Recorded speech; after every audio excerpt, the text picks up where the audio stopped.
यहाँ इमरान खान का लॉन्ग मार्च शुरू हो चुका है। इसे हकीकी आजादी मार्च नाम दिया गया है। इमरान खान ये कह रहे हैं कि वो सियासी दौरे पर नहीं है, वो जिहाद के लिए निकले हैं। इस लॉन्ग मार्च को लेकर इस वक्त की सबसे बड़ी खबर आपको बता देना चाहती हूँ। पाकिस्तान की शहबाज सरकार ने इमरान के लॉन्ग मार्च की कवरेज पर रोक लगा दी है। Pakistan electronic media regulatory authority यानी PEMRA ने पाकिस्तान के मीडिया और तमाम चैनल्स को यह इंस्ट्रक्ट कर दिया है कि लॉन्ग मार्च का लाइव टेलीकास्ट नहीं किया जाना चाहिए। सिर्फ इतना ही नहीं, फील्ड रिपोर्टर्स से भी कह दिया गया है कि किसी भी नुकसानदायक कंटेंट को रिपोर्ट ना किया जाए, इससे बचा जाए। ये इस वक्त की बड़ी खबर है। यानी कहीं ना कहीं हुकूमत इमरान खान के इस लॉन्ग मार्च को दबाने की पुरजोर और पुख्ता कोशिश कर रही है और इसीलिए इसका लाइव प्रसारण रोक दिया गया है। अब आप जानेंगे ऐसा क्यों और किस वजह से किया जा रहा है। कल इसी जगह पर मैं खड़ी थी और शो में हमने आपसे वादा किया था पूरी टीम ने कि इमरान खान के लॉन्ग मार्च की हर खबर सबसे पहले आप तक पहुंचाएंगे। आज पाकिस्तान में क्या कुछ हुआ, कौन सी खबर सुर्खियां बनी, आपके लिए जान लेना जरूरी है और इसीलिए एक्सक्लूसिव तरीके से खबर पर खबर आपके सामने रख रही हूं। पहली बड़ी खबर यही है कि इमरान खान ने पाकिस्तानी फौज और खुफिया एजेंसी ISI को डायरेक्ट चैलेंज कर दिया है। इमरान ने ISI को पॉलिटिकल पार्टी करार दे दिया है और यह भी दावा किया है कि ISI के कई राज वो जानते हैं, लेकिन मुल्क की इज्जत के लिए वो चुप बैठे हुए हैं। मुल्क की इज्जत के लिए मैं चुप हूं, ये इमरान खान कह रहे हैं। ये पाकिस्तान की ब्रेकिंग नंबर 1 है। ब्रेकिंग नंबर 2 ये है कि इमरान खान ने एक बार फिर से भारत की विदेश नीति की तारीफ की है। भारत अपने फैसलों में किसी दूसरे देश की दखलंदाजी बर्दाश्त नहीं करता है, ये किसी और ने नहीं, इमरान खान ने कहा है। ब्रेकिंग 3 जो आपको पाकिस्तान के लिहाज से जाननी चाहिए, इमरान की पार्टी PTI ने लॉन्ग मार्च पाकिस्तानी जर्नलिस्ट अरशद शरीफ को डेडिकेट किया है, जिनका कत्ल कीनिया में हुआ था और जिनके कत्ल के पीछे पाकिस्तानी फौज बताई जा रही है, ISI का हाथ है, ये इमरान खान ऐसा आरोप लगा रहे हैं। और आपको ब्रेकिंग नंबर 4 भी जान लेनी चाहिए। लॉन्ग मार्च से पहले इमरान खान लाहौर के एक प्रोग्राम में पहुंचे, वहां भीड़ ने उन्हें चारों तरफ से घेर लिया और उसके बाद घड़ी चोर के नारे लगाए जा रहे थे, उनके ऊपर फप्तियां कसी जा रही थी। 5वीं बड़ी खबर यह कि इमरान खान का लॉन्ग मार्च 4 नवंबर को इस्लामाबाद पहुंचेगा। पाकिस्तान सरकार ने मार्च के खिलाफ मोर्चा खोल दिया है। आप कहेंगे कैसे?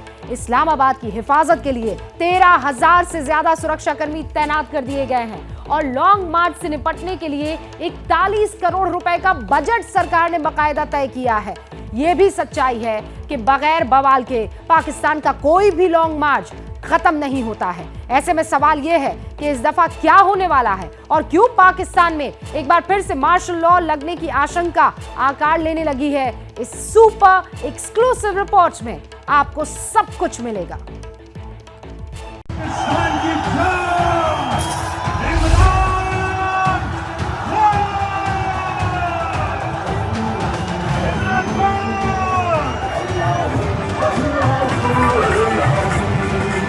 ये जो मेरी मार्च है, ये कोई सियासत के लिए नहीं, इसका सिर्फ एक मकसद है कि मैं अपनी कौम को आजाद करूं। जनरल बाजवा आपसे पूछता हूं, सारा निशाना इमरान खान के ऊपर। DTIS है, कान खोल के सुन लो मेरे।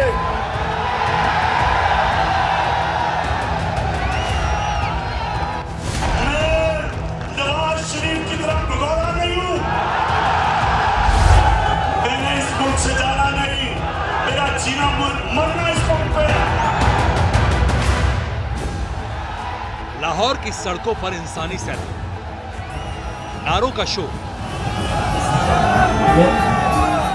ताकत का जोर, ये तस्वीरें और तकरीरें बॉर्डर पार मुल्क में एक बार फिर जमहूरियत का जनाजा निकलने का ट्रेलर दिखा रहा है। पाकिस्तान में एक बार फिर लॉन्ग मार्च तमाशे का आगाज हो चुका है। घर बार छोड़कर पाकिस्तानी सड़क पर उतर चुके हैं और कंटेनर पर सवार होकर नियाजी जिहादी बन चुके हैं।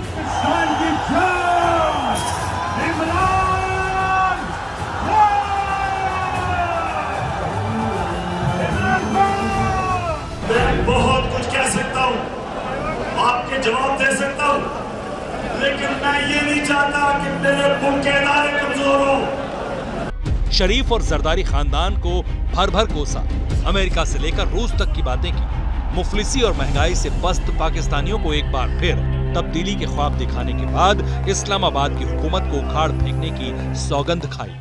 और इनके सहूलतकार, इनके हैंडलर्स, वो अगर वो ये समझते हैं कि ये चोर जो हमारे ऊपर मुसल्लत किए हैं, अगर वो ये समझते हैं कि हम इन चोरों को कबूल कर लेंगे,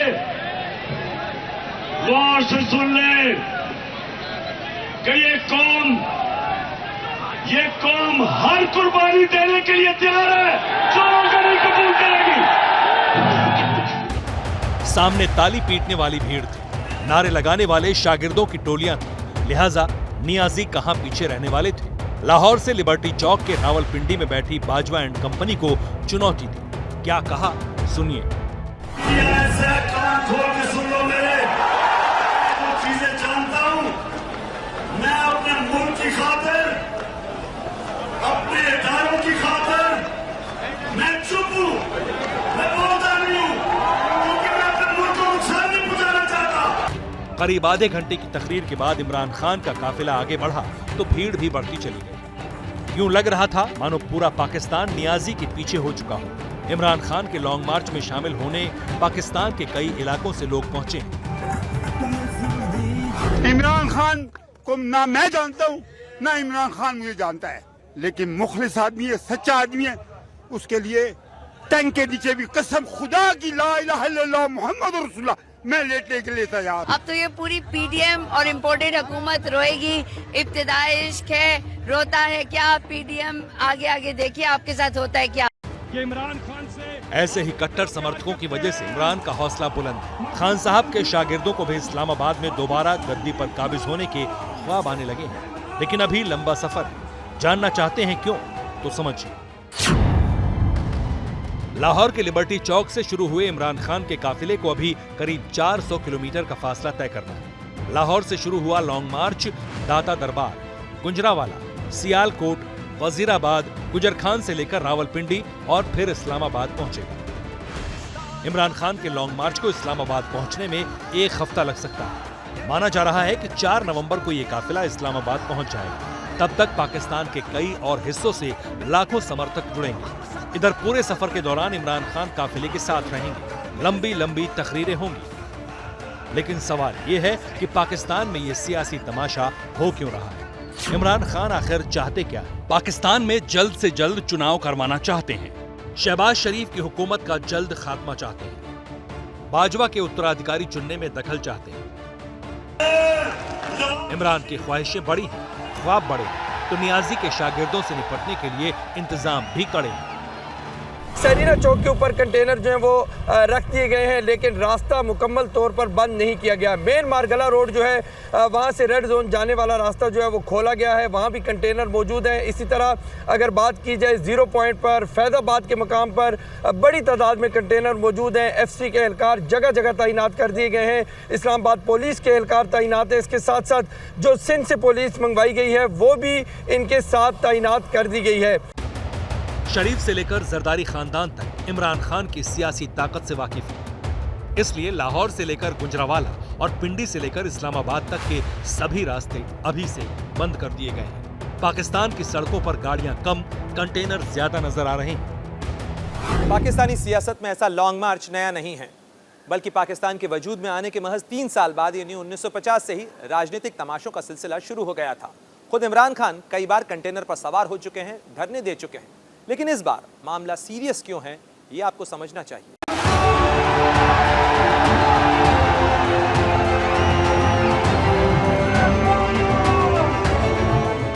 इस्लामाबाद की गद्दी से बेदखल होने के बाद से ही इमरान खान शरीफ और जरदारी खानदान से खार खाए हुए हैं। इसलिए 6 महीने के दौरान लगातार रैलियां करते रहे।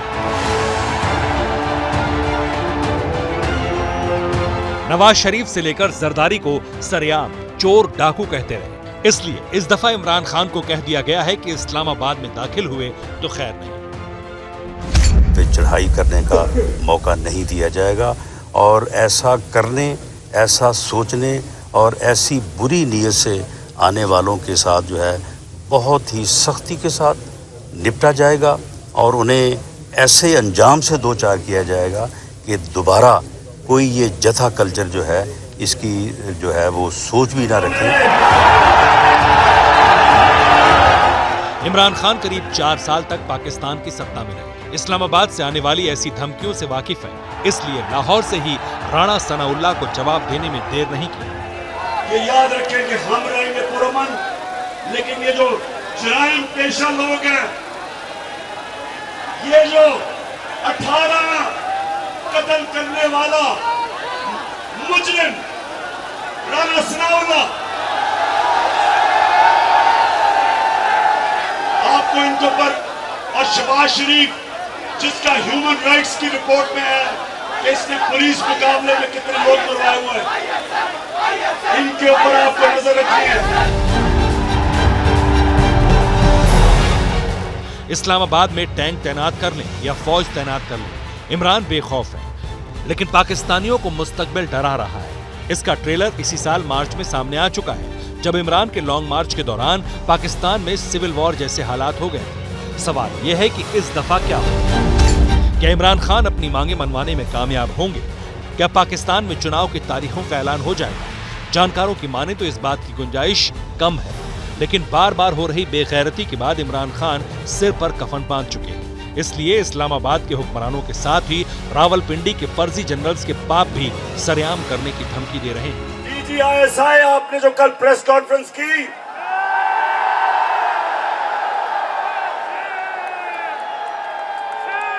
कहा तो आपने कि जी मैं गैर सियासी हूं, ये कहा कि जी मैं तो, कहा कि जी हम सियासत नहीं करते। DGISI इससे ज्यादा ऐसी सियासत वाली प्रेस कॉन्फ्रेंस तो मैंने शेख रशीद को भी नहीं करता सुना। जिस मुल्क में फौज ही हुक्मरान, फौज ही संविधान है, उसी पाकिस्तान में इमरान बाजवा के वर्दी वाले दहशतगर्दों को ललकार रहे हैं। यही वजह है कि पाकिस्तानियों को 4 नवंबर की तारीख डराने लगी है। साफ है, अपनी सियासी ख्वाहिशों को पूरा करने के लिए इमरान खान ने कंटेनर पर बैठकर पाकिस्तान को बारूद के उस कनस्तर पर बिठा दिया है जो 4 नवंबर के बाद कभी भी फट सकता है।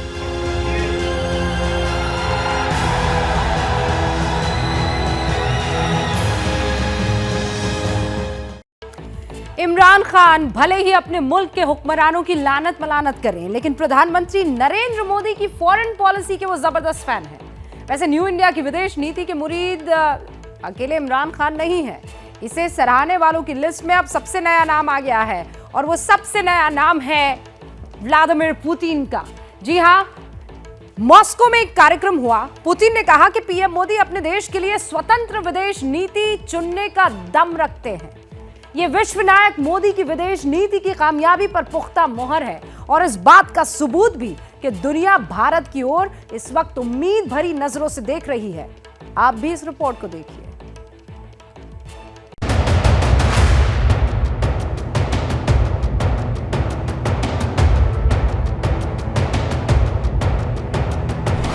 हिंदुस्तान की सियासत का सिद्ध पुरुष, वर्ल्ड पॉलिटिक्स में सबसे बड़ी पहचान, सादगी के परिचायक नरेंद्र मोदी विश्व नायक। दोस्त हो या दुश्मन, विदेश नीति के सब कदरदान। कोई हमें यह ना हुक्म दे कि किसी और की जंग में हम शामिल हो और 80,000 अपने लोगों का किसी और मुल्क के लिए कुर्बानी दे। ना हमें ये कोई कहे कि अगर रूस हमें सस्ता तेल दे रहा है और मैं अपनी कौम को महंगाई से बचा सकता हूं, तो ना हमें कोई हुक्म करे कि हिंदुस्तान तो ले सकता है रूस से सस्ता तेल, लेकिन गुलाम पाकिस्तानियों को इजाजत नहीं। देश की सत्ता के सर्वोच्च सिंहासन पर चमक रहा प्रधानमंत्री नरेंद्र मोदी का सूर्य अब पूरी दुनिया को चकाचौंध कर रहा है। जिस मोदी फैक्टर की मिसाल हिंदुस्तान में दी जाती थी, अब उसका सिक्का पूरी दुनिया पर चल रहा है। दुनिया अब मोदी को विश्व नायक की तरह देख रही है। A lot has been done throughout the recent years under Prime Minister Modi leadership. He is a true patriot of his country. ये कमाल है पीएम मोदी की अगुवाई में आगे बढ़ रही हिंदुस्तान की उस विराट विदेश नीति का, जिसकी तारीफ करने से पुतिन भी खुद को रोक नहीं पाए। Minister Modi is one of those individuals in the world who is able to pursue independent foreign policy in the interest of his country, his people, without any attempts to stop him in this movement. He continues going towards his goal as an icebreaker, I would say. ये वही Putin है जिनकी अगुवाई में रूस की फौज Ukraine में जंग लड़ रही है। ये वही पुतिन है जिनके तेवर से दुनिया खौफ खाती है। लेकिन दुनिया को अमन और तरक्की की नई राह दिखा रहे प्रधानमंत्री मोदी की बात और है, जो कहते हैं बेखौफ होकर कहते हैं। मोदी सिर्फ देश के ही नहीं बल्कि पूरी दुनिया की भलाई के पैरोकार हैं। इसके प्रमाण का साक्षात्कार पुतिन भी कर चुके हैं। सितंबर में समरकंद में हुए एससीओ समिट के दौरान जब पीएम मोदी और पुतिन की मुलाकात हुई थी, तब मोदी ने पुतिन से साफ कहा था कि यह युग युद्ध का नहीं है। एक्सेलेंसी, मैं जानता हूं कि आज का युग युद्ध का है नहीं, और हमने फोन पर भी कई बार आपसे इस विषय में बात की है कि डेमोक्रेसी और डिप्लोमेसी और डायलॉग, ये सारी बातें ऐसी हैं कि जो दुनिया को एक स्पर्श करती है। आने वाले दिनों में शांति के रास्ते पर हम कैसे बढ़ सके। पीएम मोदी के उस बयान ने सिर्फ रूस और भारत का ही ध्यान नहीं खींचा था, बल्कि अमेरिका, फ्रांस और जर्मनी समेत पूरी दुनिया ने उसकी तारीफ की थी। तमाम ग्लोबल लीडर्स ने भी माना था कि दुनिया पर मंडराते जंग के खतरे के बीच अगर किसी में सच और सीधी बात कहने का हुनर है तो सिर्फ और सिर्फ प्रधानमंत्री नरेंद्र मोदी में है। Narendra Modi, the Prime Minister of India, was right when he said the time is not for war. It is not for revenge against the West or for opposing the West against the East. साल 2014 के मई महीने में ही देश की सत्ता संभालने के साथ ही पीएम मोदी ने साफ कर दिया था कि यह नया हिंदुस्तान है जो दुनिया की आंख में आंख डालकर बात करेगा। और उनके 8 साल के शासन में देश की विदेश नीति पर इस सोच की छाप साफ नजर आती है। गलवान में चीन के घुसपैठ का भारत ने जिस तरीके से जवाब दिया, उसकी पूरी दुनिया ने तारीफ की। इंडिया फर्स्ट मोदी की विदेश नीति का हिस्सा है, लेकिन प्रधानमंत्री ने नेबर फर्स्ट को भी कम तरजीह नहीं दी। जिस वक्त कोरोना ने पूरी दुनिया को अपनी चपेट में ले लिया था, उस दौरान हिंदुस्तान ने दोस्त और दुश्मन का फर्क नहीं किया। वैक्सीन के दरवाजे सबके लिए खोल दिए। तब डोनाल्ड ट्रंप अमेरिका के राष्ट्रपति थे, लेकिन हिंदुस्तान का वो एहसान ट्रंप के बाद सत्ता में आए जो बाइडेन भी नहीं भूले।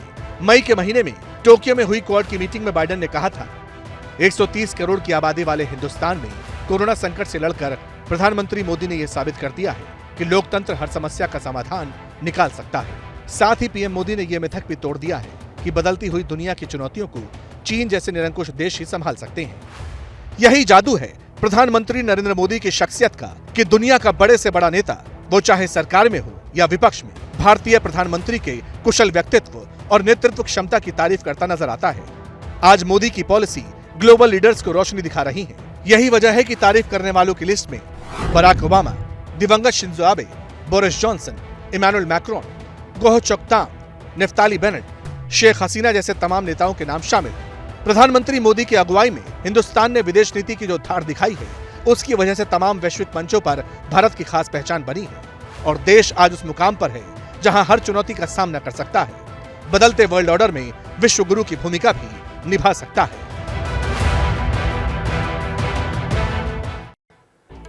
और इसीलिए ये खबर आप तक पहुंचानी जरूरी थी, क्योंकि बहुत से लोग हैं जो अभी भी इस बात को हजम नहीं कर पाते हैं कि प्रधानमंत्री नरेंद्र मोदी का बोलबाला सिर्फ हिंदुस्तान में नहीं, पूरी दुनिया में इस वक्त डंका बज रहा है। और ये हम नहीं कह रहे हैं, नया नवेला नाम पुतिन कह रहे हैं। अगर मन में कुछ करने का जज्बा हो तो बड़ी से बड़ी मुश्किल भी आसान हो जाती है।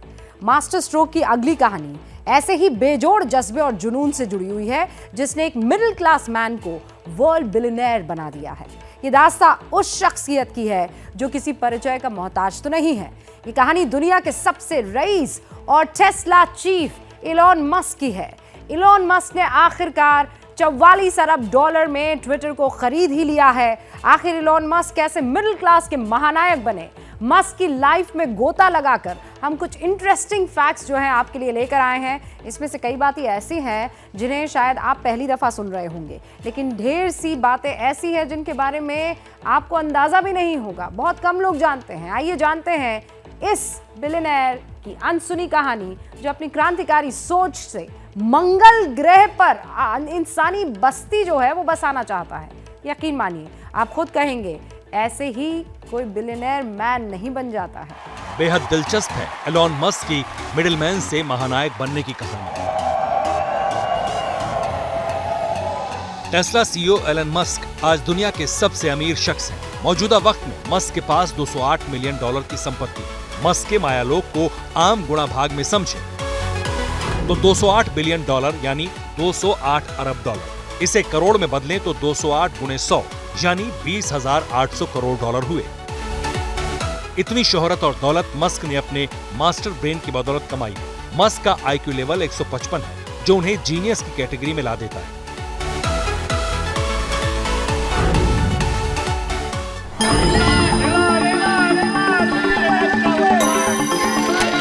एलॉन मस्क आज बिलियनियर मैन है, लेकिन एक दौर वो भी था जब उनके पास इतनी अकूत दौलत नहीं थी। बात मस्क के कॉलेज के दिनों की है। तब उनका कद मिडिल क्लास मैन जैसा था, उनके पास इतने पैसे नहीं थे। कॉलेज के दिनों में मस्क हॉट डॉग और संतरे खाकर ही अपना पूरा दिन गुजार देते थे। जब उन्हें ये भी नहीं मिलता था तो मस्क सिर्फ पास्ता के साथ हरी मिर्च और सॉस से ही अपनी भूख मिटा लेते थे। लेकिन आज शोहरत और रईसों की दुनिया के सबसे बड़े सिकंदर हैं।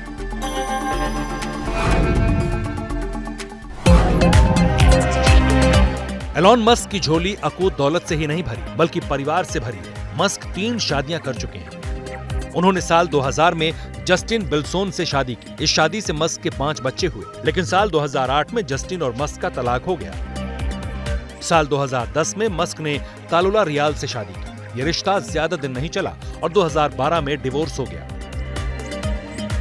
2013 में मस्क ने तीसरी शादी फिर से तालुला रियाल से रचाई और 2016 में फिर तलाक हो गया। इसके बाद मस्क ने सिंगर ग्राइम्स को लंबे टाइम तक डेट किया। दोनों का एक बेटा है जिसका नाम XAEAXII है, लेकिन ग्राइम्स से मस्क ने शादी नहीं की है। एलॉन मस्क का जन्म 1971 में साउथ अफ्रीका के प्रिटोरिया शहर में हुआ। मस्क की मां कैनेडियन साउथ अफ्रीकन मॉडल थी, जबकि पिता south African electromechanical engineer. Musk बचपन में बेहद शांत और शर्मीले स्वभाव के थे। मस्क की याददाश्त बेहद तेज थी और उन्हें किताबें पढ़ने का शौक था। मस्क के करीबी रिश्तेदार बताते हैं कि महज 9 साल की उम्र में उन्होंने पूरा एनसाइक्लोपीडिया पढ़ लिया था। साथ ही मस्क को कंप्यूटर में बचपन से दिलचस्पी थी। 10 बरस की उम्र तक ही मस्क ने ऐसी किताबें पढ़ ली थीं जो कॉलेज स्टूडेंट भी नहीं पढ़ते थे। एलॉन मस्क बचपन से ही जीनियस थे। जिस उम्र में बच्चों को वीडियो गेम खेलने का शौक होता है, उस उम्र में मस्क ने अपना पहला वीडियो गेम बना लिया था।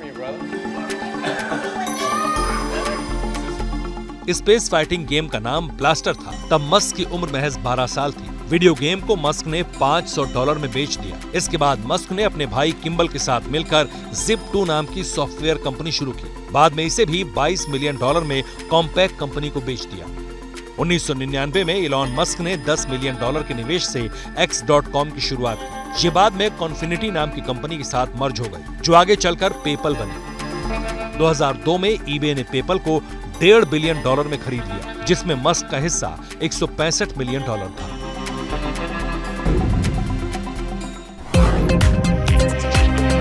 इलॉन मस्क को अगर डिकोड करना है, उनका जुनून समझना है, तो उनकी भविष्य की उड़ान को जानना जरूरी है।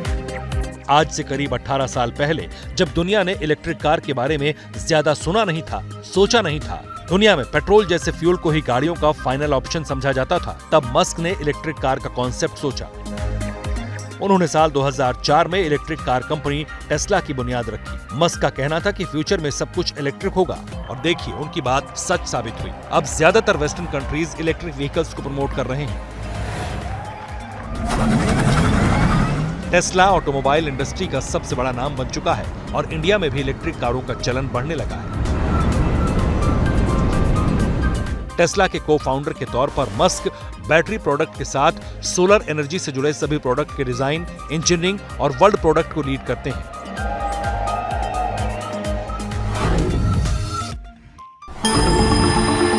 एलॉन मस्क में रिस्क लेने की गजब क्षमता है। इसी वजह से मस्क को आयरन मैन भी कहा जाता है। हालांकि दुनिया उन्हें सिर्फ टेस्ला से नहीं जानती, मस्क की सबसे नई पहचान स्पेस मैन के तौर पर भी है। पिछले 8 महीने से यूक्रेन जिस इंटरनेट की बदौलत रूस के सामने टिका है, जिस स्टारलिंक सैटेलाइट इंटरनेट के चलते रूस की सेना को काउंटर कर रहा है, वो एलॉन मस्क की ही देन है। सोचिए, हालात यह है कि रूस जैसा देश खुले तौर पर कह चुका है कि वो इन सैटेलाइट्स को टारगेट कर सकता है। असल में मस्क ने स्पेस सेक्टर को एक चैलेंज के तौर पर लिया, स्पेस रिसर्च पर काम करना शुरू किया और इसे स्पेस एक्स प्रोग्राम नाम दिया। एलॉन मस्क का विजन ये भी है कि टेक्नोलॉजी इतनी एडवांस होनी चाहिए ताकि आने वाले वक्त में इंसान दूसरे प्लैनेट्स पर भी रह सके। इस सब के बीच मस्क ने स्पेस टूरिज्म की शुरुआत भी कर दी। उनकी कंपनी ने 3 लोगों को ISS यानी इंटरनेशनल स्पेस स्टेशन की सैर तक कराई है।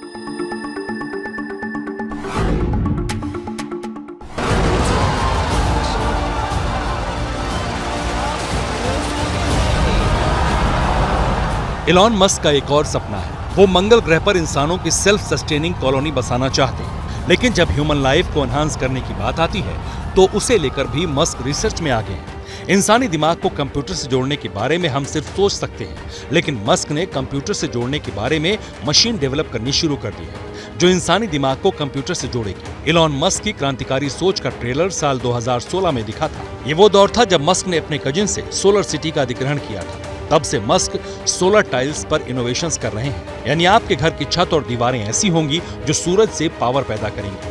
मई 2018 में मस्क ने एक ट्वीट किया कि मैं एक कैंडी कंपनी शुरू करने जा रहा हूं। फिर उन्होंने कहा, इसे लेकर मैं बेहद गंभीर हूं। इसके बाद उन्होंने बोरिंग कैंडी शुरू की। ये कैंडी अंतरिक्ष में ले जाई जा सकती है।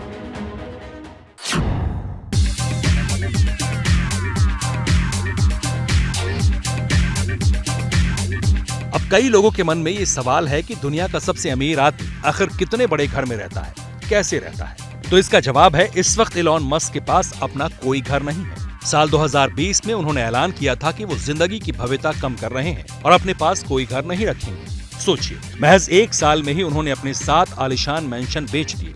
फोर्ब्स की एक रिपोर्ट के मुताबिक वो 20 बाय 20 के किराए के घर में रहते हैं। इस घर को बॉक्स एबीएल नाम के हाउसिंग स्टार्टअप ने बनाया है। ये घर फोल्डेबल है और ट्रांसपोर्ट किया जा सकता है। वैसे अपने एक इंटरव्यू में मस्क ने बताया था कि उनकी लाइफ में एक ऐसा वक्त भी आया जब अपने खर्च के लिए दोस्तों से पैसे उधार लेने पड़े। एक और सवाल उनसे पूछा गया था, उन्हें दिवालिया होने का डर नहीं लगा। इस सवाल पर मस्क ने कहा, ज्यादा से ज्यादा क्या होता, मेरे बच्चों को सरकारी स्कूल में जाना पड़ता, तो इसमें क्या बड़ी बात होती, मैं खुद सरकारी स्कूल में पढ़ा हूँ। एलॉन मस्क का ये जवाब उनकी शख्सियत को बताने के लिए काफी है।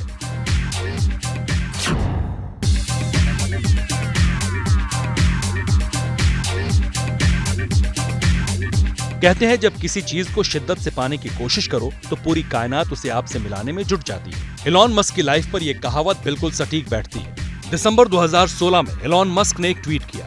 उन्होंने लिखा, ट्रैफिक ने मुझे पागल कर दिया है, मैं एक टनल बोरिंग मशीन बनाने जा रहा हूँ और खुदाई शुरू कर रहा हूँ। उसी दिन उन्होंने द बोरिंग कंपनी रजिस्टर करा दी। उन्होंने 2018 में अंडरग्राउंड टनल का एक प्रोटोटाइप भी बना दिया। बोरिंग कंपनी की आग उगलने वाली एक मशीन भी बनाई गई और मजाक मजाक में 20,000 यूनिट बेच डाली। इसी तरह एक दिन उन्होंने एक ट्वीट के जवाब में ट्विटर कंपनी की वैल्यू के बारे में पूछा और कुछ साल बाद ट्विटर को खरीद भी लिया। ट्विटर के ऑफिस में जब पहले दिन गए तो वॉश बेसिन का सिंक साथ ले गए और लिखा, entering Twitter headquarter, let that sink in. क्या मजबूरी है मेरी, बताइए। मैं अभी आपको बताती हूँ कि मैंने ओए होए होए होए, नमकीन के चटकारे लेते हुए टकटकी मार के डिबेट शो को पॉज रिपीट कर कर के देख रहे हैं जोगिंदर जी। इनकी तरह आप भी देखें अपनी फेवरेट डिबेट्स को रिपीट कर और डाउनलोड कीजिए एबीपी लाइव ऐप अपने स्मार्ट टीवी पर।